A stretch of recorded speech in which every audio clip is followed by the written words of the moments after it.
munaasibadan sida habsamida leh ay u soo agaasimeen maamulka iyo mas'uuliyiinta markiisul xaajatul warda ayaa saaka ka qabsoontay hotel Haldoor ee magaalada Boorama. Horeyntii waxaa halkaasi ka hadlay maamulaha markiiska Cabdalle Xasan Cumar kana sheekeeyay maraaxilkii kala duwan oo soo maray markiisku wuxuuna yiri waxaan ugu joognaa qalin jabintii aan wada sugaynay markiiska xaaji warda markiiska waqtiyadan soo bilownay ama asaaskiisa haddaan wax yar aan baraarujiyo waxaa markiiska la furay ahayd 2016 bishii shanaad ayaa baan furnay ahayd marka markiisku intaas waxa uu ku dadaalayay siduu arday u soo saari lahaa dad kitaabka Ilaahay xambaarsan iyo sunnada rasuulka sallallahu alayhi wa sallam labadaba xambaarsan oo qoon u leh oo barta oo ilaahayna qoon u leh labadii waalidna qoon u leh xaqay ku lahaayeenna garanaya iyo xaqay bulshada kale ay ku lahaayeenba ubad caynkaasoo kale inaan soo saarno ayaabaan diyaar u nahay ayaguna halkaas iska daba qaatay isla markaana guud ahaantoodba bogaadiya ardadan dhamaysatay xifdinta quraanka kariimka waalidiinta iyo walibana sidoo kale culimaadoonki ka soo qayb galay waxayna yiraahdeen walaalayaal hambaliyo ayaa u sugnaaday ardayga quraanka bartay ee xafiday hambaliyo iyo bogaadin ayaa u sugnaatay ardayga kitaabka Ilaahay xambaaray ee waxa weeyaan xafiday haddii uu ku dhaqmo waayo midhaha iyo wanaaggu wuxuu noqonayaa wixii aad baratay markii aad ku dhaqanto ugu horeeya dhalinyarada ubax rag iyo dumarba leh aad iyo aad baan u soo dhaweynayaa waxa la barto waxa ugu qiimo badani waa kalaamka Ilaahay oo quraanka kariimka ah oo nabi maxamed calayhi salaatu wasalaam ambiyada kii ugu mudnaaya loo soo dhiibo lagu soo dejiyay oo malaku jibriil oo boqorkii ma garanaysaa haddii la ku rooyahay ama malaa'igta loogu soo dhiibay wax la barto oo la qiimeeyo ka ugu sareeyo way nin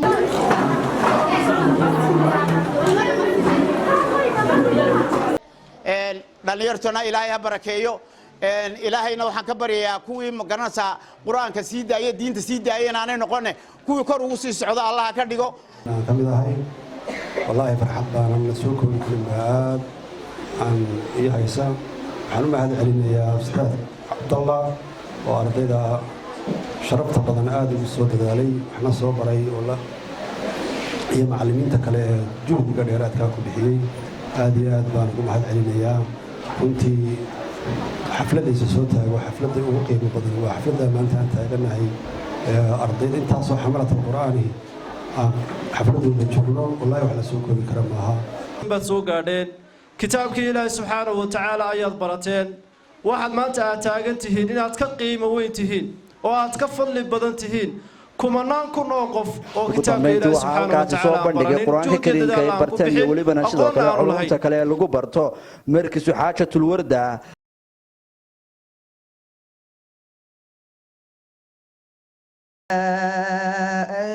أنزلنا إليك الكتاب بالحق لتحكم بين الناس بما أراك الله ولا تكن للخائنين خصيما واستغفر الله إن الله كان غفورا رحيما والذي أوحينا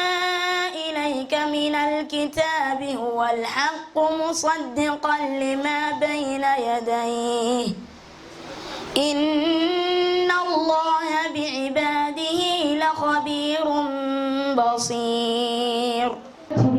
ابن تيمية رحمه الله عليك وقال الشيخ يا سائلي عن مذهبي وعقيدتي وفق الهدى من للهداية يسأل اسمع كلام محقق في قوله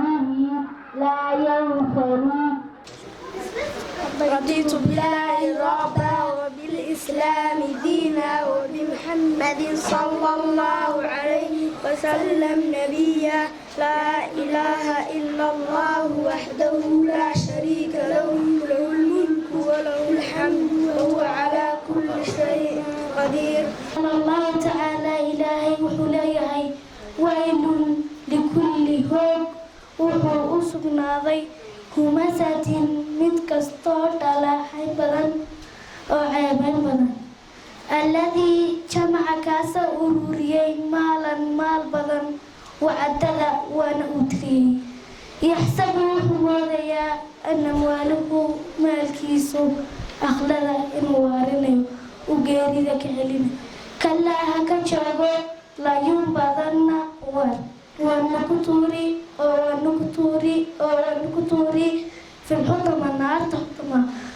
kusoo wada duuba ugu dambeynta ayaa waxaa halkaasi arday dhammaystay xifdinta qur-aanka kariimka lagu guddoonsiiyey shahaadooyinkii ay mutaysteen waxaa halkaasi lagu abaalmariyey qaar ka mid a waalidiinta madrasada. waa Shucayb Maxamed Kaan Shucaabiga telefishinka caalamiga ee Bulsho magaalada Boorama.